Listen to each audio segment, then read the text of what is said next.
नमस्कार दोस्तों, पंडित जी story teller में आपका स्वागत है।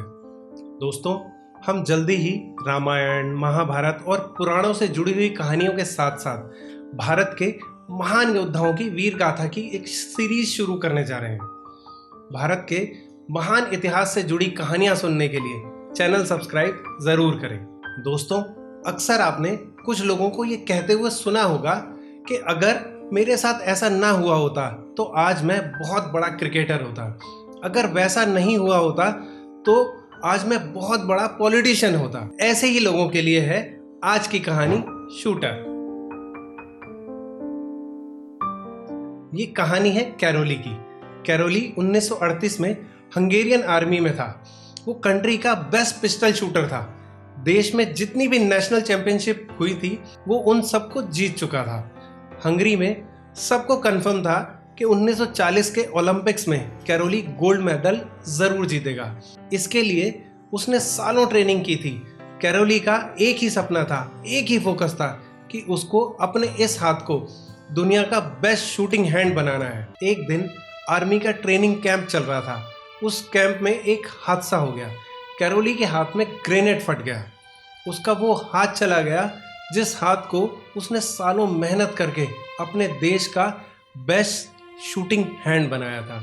इसी हाथ से उसने देश के लिए गोल्ड मेडल जीतना था। उसका सपना, उसका फोकस सब खत्म। उसके पास अब दो रास्ते थे। एक ये कि वो बाकी पूरी जिंदगी रोता रहे और कहीं जाकर छुप जाए। दूसरा ये कि जो उसका गोल था, जिस पे उसने फोकस किया हुआ था, उसको पकड़ कर रखे। 1 महीने तक कैरोली का हॉस्पिटल में इलाज चला और ठीक 1 महीने बाद वो हॉस्पिटल से निकला और फिर सबसे मुंह छुपाकर कहीं चला गया। कई रिपोर्टर्स ने अखबारों में यह खबर भी छाप दी कि best shooting hand of Hungary ने आत्महत्या कर ली है। 1 साल बाद यानी 1939 में वो वापस आया। हंगरी में होने वाली नेशनल चैंपियनशिप में बहुत सारे पिस्टल शूटर्स वहाँ मौजूद थे। कैरोली को वहाँ देखकर सभी खुश भी हुए और हैरान भी। ज़्यादातर लोग ये मान चुके थे कि कैरोली ने आत्महत्या कर ली है। वहाँ मौजूद शूटर्स ने जब कैरोली का देखा तो उसका अभिवादन किया। माइक पर बोलने वाले आदमी ने सहानुभूति जताते हुए कहा, देखो ये होता है जज्बा, ये होती है स्पोर्ट्समैन स्पिरिट। इतना सब कुछ होने के बाद भी तुम यहाँ पर आए हो नए शूटर्स को देखने के लिए, उनका हौसला बढ़ाने के लिए। पूरा स्टेडियम कैरोली के लिए खड़े होकर ताली बजा रहा था। कमेंटेटर के साथ साथ किसी को पता ही नहीं था कि वो 1 साल से अपनी ट्रेनिंग कर रहा था लेफ्ट हैंड से। कैरोली ने माइक लिया और जवाब दिया, मैं यहाँ इन लोगों का हौसला बढ़ाने नहीं आया हूँ, मैं यहाँ इनके साथ कॉम्पीट करने आया हूँ। उसकी बात सुनकर पूरा स्टेडियम एकदम शांत हो गया और फिर शुरू हुआ कंपटीशन।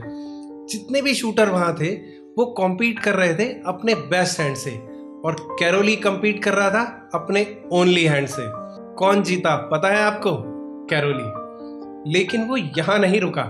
उसका गोल क्लियर था। इस बार उसका गोल अपने ओनली हैंड को सिर्फ कंट्री का ही नहीं, पूरी दुनिया का बेस्ट शूटिंग हैंड बनाना था। उसका सारा फोकस था 1940 में होने वाले ओलंपिक्स पर। लेकिन वर्ल्ड वॉर की वजह से 1940 के ओलंपिक्स कैंसिल हो गए। फिर अब उसने अपना सारा फोकस डाला 1944 में होने वाले ओलंपिक्स पर। वर्ल्ड वॉर की वजह से 1944 में जो ओलंपिक्स होने वाले थे वो फिर से कैंसिल हो गए। अब कैरोली ने अपना सारा फोकस डाला 1948 के ओलंपिक्स पर। 1938 में कैरोली की एज थी 28 साल। 1948 में उसकी एज हो चुकी थी 38 साल। इस एज में यंग प्लेयर के साथ कॉम्पीट करना मुश्किल होता है, लेकिन मुश्किल नाम का वर्ड था ही नहीं कैरोली के डिक्शनरी में। उसका एक ही फोकस था, उसके ओनली हैंड को वर्ल्ड का बेस्ट शूटिंग हैंड बनाना। ओलंपिक्स शुरू हुए।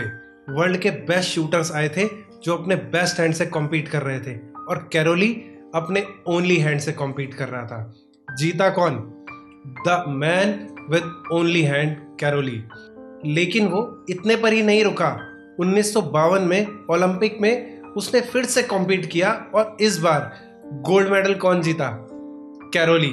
इस बार कैरोली ने ओलंपिक्स में नया इतिहास लिख दिया था। उससे पहले किसी भी शूटर ने ओलंपिक्स में लगातार 2 गोल्ड मेडल नहीं जीते थे। दोस्तों, ये कहानी सिर्फ कैरोली की नहीं है, ये कहानी है एक लूजर से विनर बनने की जिद की। आप किसी भी लूजर के पास चले जाओ, उसके पास एक लंबी लिस्ट होगी ऐसी वजहों की जिसकी वजह से वो फेल हुआ। दूसरी तरफ आप एक विनर के पास चले जाओ, उसके पास सिर्फ एक वजह होगी वो करने की जो वो करना चाहता था और वो कर गया। दोस्तों, अगर आपको हमारी कहानी और कंटेंट पसंद आ रहा है तो लाइक और सब्सक्राइब जरूर करें। मिलते हैं अपनी अगली कहानी के साथ। तब तक के लिए स्वस्थ रहिए, मस्त रहिए। नमस्कार।